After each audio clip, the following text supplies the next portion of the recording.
Oman air March 30 വരെ Kozhikode service അടക്കം 104 service റദ്ദാക്കി. ബോയിംഗ് 737 മാക്സ് 8 വിമാനങ്ങൾ സർവീസിൽ നിന്നും പിൻവലിച്ച പശ്ചാത്തലത്തിലാണ് നടപടി.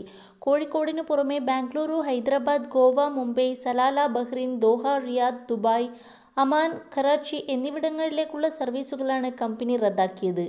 ഇതോടെ മാർച്ച് 14 മുതൽ ഒമാൻ എയർ റദ്ദാക്കുന്ന സർവീസുകളുടെ എണ്ണം 196 ആയി. 14 മുതൽ 19 വരെ 92 സർവീസ് റദ്ദാക്കിയിരുന്നു.